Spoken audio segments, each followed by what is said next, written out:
because it's a guy that's way. Now, then I'll be work with the boy. Okay. Okay, yeah. Hey, sister, no. Yeah. You want to know? No gay. Oh, do you not expect? Wait, let's not this one. Expect when now? Be man, how many way? I'm money cadness me la. What you get my bog Share this video.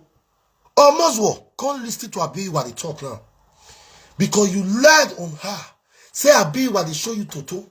If they show you Pekus. Abi you what we man go pa ya you ma well. No do they be correct if nothing am about go. Come and listen now. Share this video. Share this video. No gay. Oh, do you not expect when now? Be man, how many way? I'm money cadness me la. What you get my bog Omo pa no meni. Ekeni na nike di man. Ni ya efra ko ga begu emi. Kama go na do tell live date but what ya mo yela la gbobie. O wie what ya mo yela la gbe. Egwi kina ala na.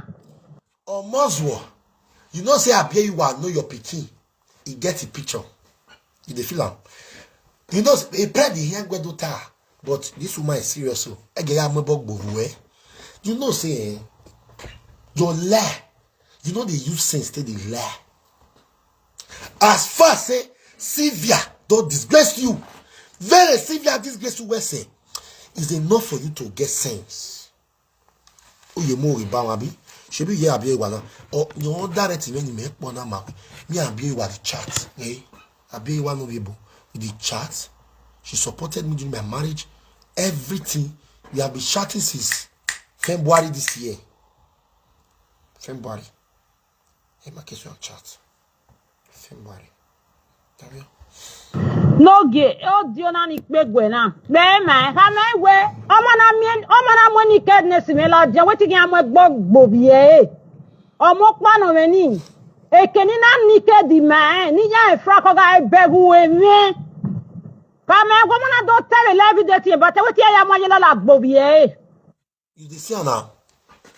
Now, if you saga the women where you don't date and the one where you don't see and the one where you never knock, who are you near him? No, who be you? A responsible woman go to show you to. It isn't time me pay me osula. What are mu mawe? Oh, na ya mo bog boy with told Joshua with them. Now Abi you wanna say he give you time to take correct time. Say that one for inside. You do correct, you man correct ya mo bog boy. Now you know when they big my work, when I knew when I knew I not tell you the first day, I be 2 days ago. A shame at disgrace when you don't analyze. And then you so analyze now. You never see anything.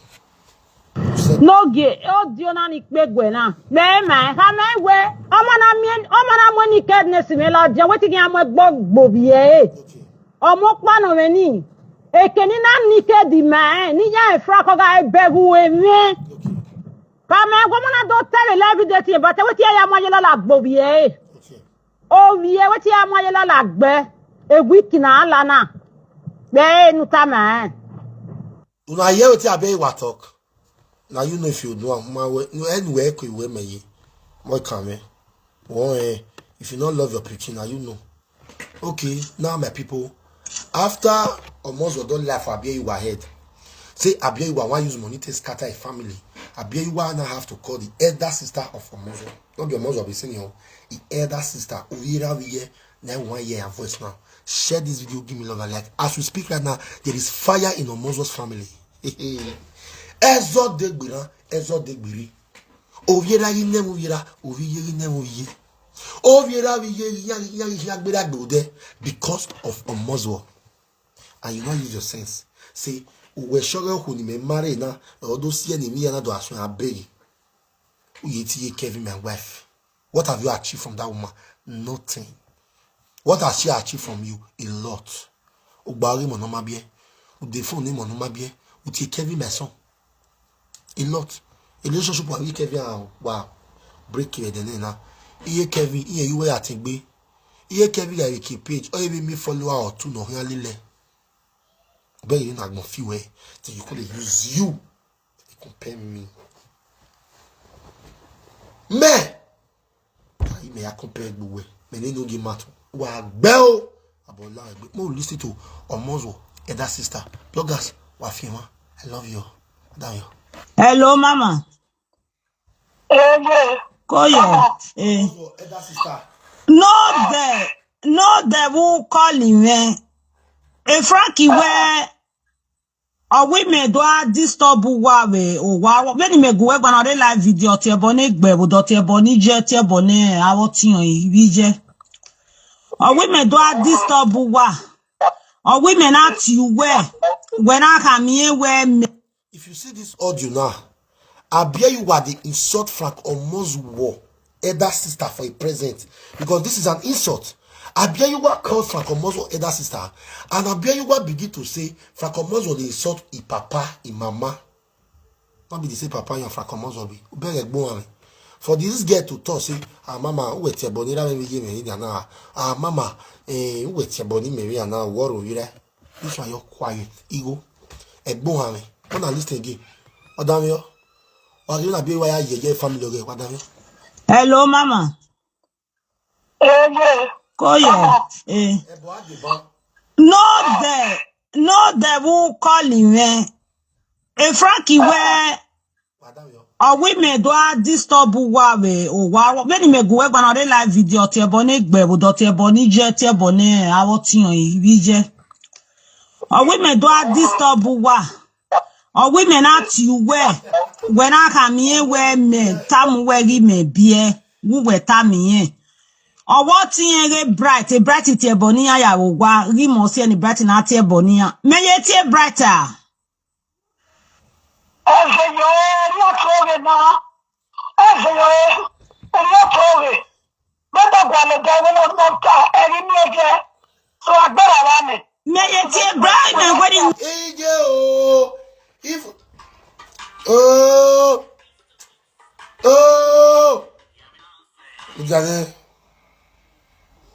Yeah, hello. Yeah, hey. Call sister me. Hey. Kuyo. Hey. Call. Where we soon? Okay.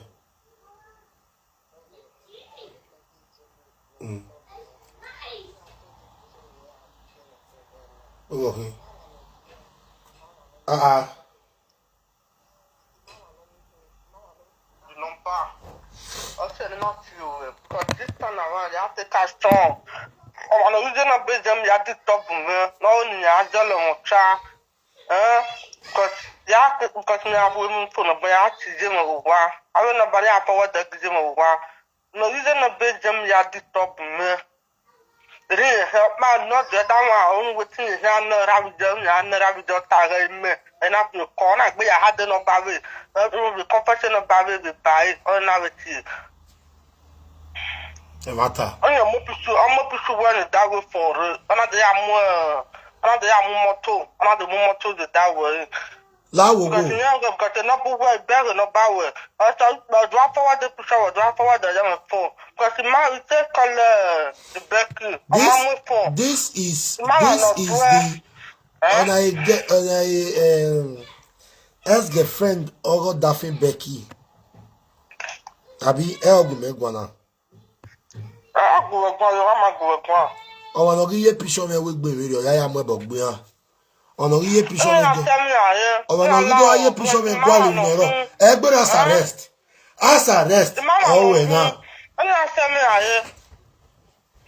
As arrest. Oh, now. Worry. You didn't live video. Ya tune ya ti we man. Oh, now they use my picture. Take go they look for what it is get mad. About way in Nugi. Oh, way. When you know be video ni. Ya gwali. Even rare. Ex girlfriend or Daffy Becky no. Go meet na do ya sa guy marry Becky. Where may betray Becky. Wa bere even no that say of ya we were. Okpon mahala na. Yes. Ono na no wa na gbai. Oyamu go back. Abemo na share. Frank Omozwo sister confirm and say Omozwo is a liar. Oh God, Omozwo agbegbe. Frank Omozwo sister confirm and say Omozwo is a liar. Omozwo, Alpha, my younger sister can't talk for your platform, Abi. Now, your own blood sister now is indirectly now speaking in my platform with this audio. Wagaye, share this video for me. I want to play it again. I want to play it again. Share. Hello, Mama. Koye. No devil calling me. And Frankie, where or women do I disturb wawe or wow? Many me go when I live video to your bonnet, but without your bonnet, jet your bonnet, I will see you. Or women do I disturb wa? Or women ask you where when I come here where me come where we may be who were tammy. Or what thing bright, a bright it bonia ya wa, Rimosi and bright in at your bonia. May it ye brighter. So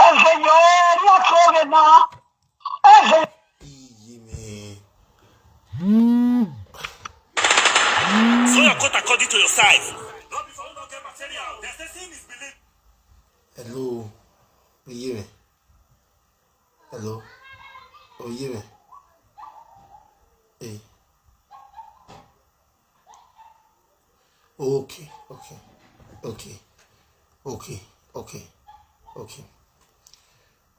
Yeah, we are here. Same father, but not same mother. But they are still blood. They are still this. They are still. Oh yeah, let's go. Let's listen.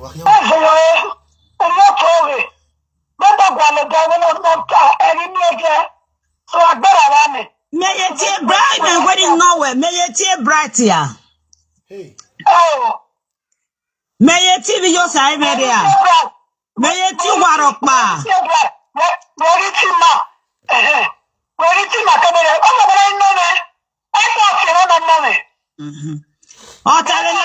Until Tavila video, what was daughter me where he be here.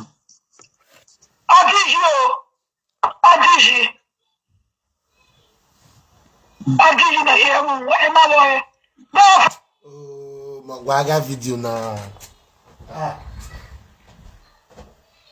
A shame and disgrace yes or now. Oh, you know what? Oh, what almost what did you? What be me? You know what I'm going to I be say you're the comment section. Oh, what almost what did you? Was it almost what managing? Mozwo. Etu ali la bia you saga. Na do saga. Ah Mozwo. Dole la bia you saga. Uwe nya lose you be va. Iye ken your partner la away for life. We no get now we go even fear now go let her date you again. Even if say you sort to. So you te yari. Iye me. We to digio. He said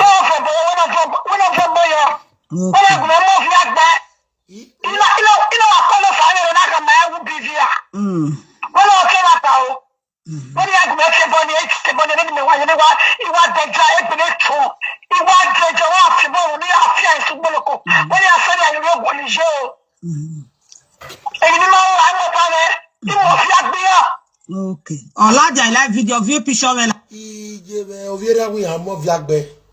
Ona we ta we gbe ye me maseto. Ona we ta we egbe ye me Omozwo egbe seto ni ha. Omozwo egbe e shame disgrace na wa e bove. Omozwo e shame disgrace na e we awa thank God say I don't settle with you. Thank God say you don't even agree to settle with me. But now we are going, we are yeah, it will be no. But you are my enemy for life, Mozwo. Family we magba. For we all as the same father to tell say, yeah, no more via boy. Meaning no fair game where peace stay in the family. Me take what perfectly. Maswo. Me take what oh God. He take what perfect. He take what perfect. Perfect. He take what perfect. Babola we gbe Maswo. Oyeruwe yawe am. Ah. I will say again. Be my problem. The problem is wrong way. Wasn't it logo of I can't go eh? Wasn't the video of Yagbo eh? Ni mawe ya mugwe mase. Oh yeah, I be what we are while lagbo eh. Jesus. Tọ́wẹ́ la dín àbá. Èmi náà gbọ́ àlọ́ rẹ̀ gbé mọ́mọ́ náà mi ò ní ìmáṣọ́ rẹ̀ gbé ara ẹ̀. Ègbé ara ẹ̀. Because when I walk no send me. No walk yo sabaya yo saimere. Because you what na what do ha me give me BVM what do one na. Digi BVM I send me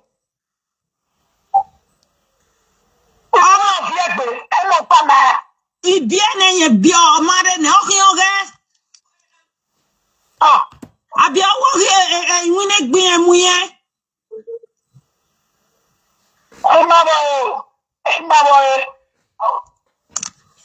Ma we no yoga no se mi e mo di moto no ti o o we gbe ye time o di moto no ti do mo aye la la gbe.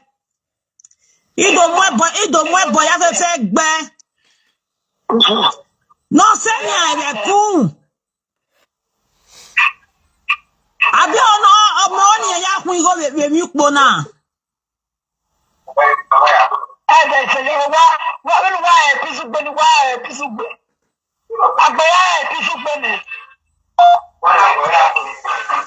Mao.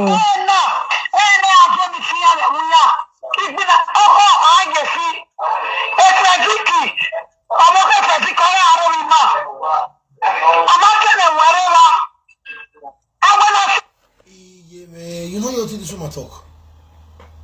He say now some days ago they do meeting for their village. He say now fight they take leave the family. Meaning Abiyuwa was playing a very big role. Abiyuwa covered that space before, like Christmas don't they come now. My love, where we go get family member. But now Abiyuwa is no longer there. He can't be mama bebo yagbebo. Easy me. Franco Maswo. Awake been a like be wagby. Wamai me. Oh Maswo. You never see something on the heavy atao. Ya is a boy. Halfway with the boy. Halfway with the boy. Ya wa more here. Eh, no, talking Vera. Wait. Yeah. You know, you regret why you won't mention Abiyuwa name for your math yesterday. Abiyuwa to Demila. Or to Dekbize. Or with Lagonia. Abiyuwa Iriba. Here Kevin when you married, eh? When you are wedding, you're that for eh? So Ezo Lawagbe. Ezo Frederick. A brat. Ezo can go Lawagbe to Z. Except why larger on Facebook. Why do things not you wow? A phone in Biana who wa. Wamala larger do this grace what you wa. Wamai mimi. Okay, Benoro no ya ye meeting. Am I you gonna have na here the bill na shovel ya shovel da you know kagben ya won down you know share this video okay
Mama di moto ne bright ya. Me ye tie bright ye TV ya. What we mo di moto ni ya.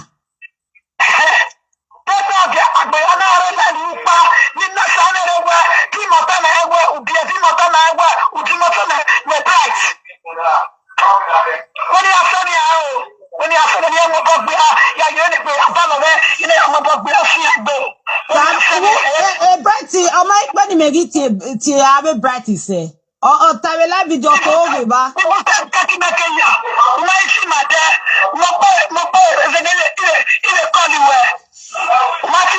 Okay.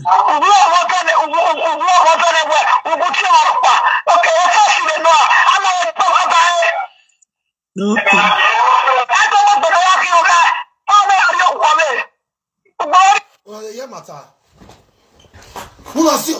Anybody where see they believe on Muslim, anybody, be you a fake account, be you a caller, you still believe that mungu, that ovyekia for everything we did talk for a live video. Our elder sister now just confirmed it that Omozo is a blatant liar. So where you are say Abiy you want scatter your family. If Abiy will not call one of your family member now, I believe where Abiy what they use money to the entire over not marry ni. You know what thing Omozo do that video yesterday. Omozo don't hear could say Abiy you were husband want come meet her for US. Omozo do already hear say Abiy you were mad up money for her head. Igbovoni oya ladia woni nne. Oni nne. You see how stupid Omozo will be. You hear what you that's that just now. Umwegbe no ya de huowe e una sabia you why. So why are you not crying now? Why you so banner? When you married your choice. I mean you carry your choice enter house now you are low. You say Omozo dey lie. Ubewe I mean matter unwe then you call it say e no give Tori. I mean matter unu no give. E dey name no ugbe wagmo no gbo e.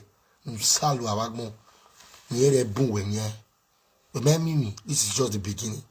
Igalize where mo no game matter.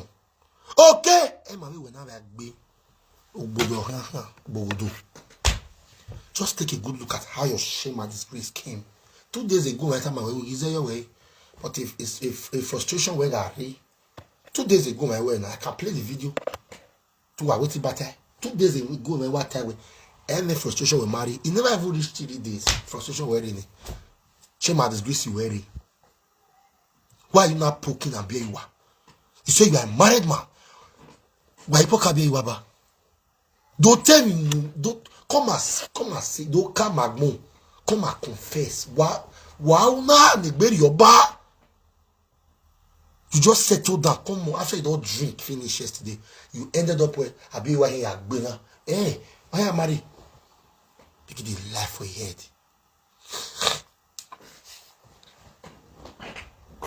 Those saga be wa. Ihe we do be. Lord, tell those saga in a wabira visual. You don't get voice again for this social media. As far as I am concerned. But I no game matter. You don't get voice again. Your shame and disgrace is enough. Come on, lawa.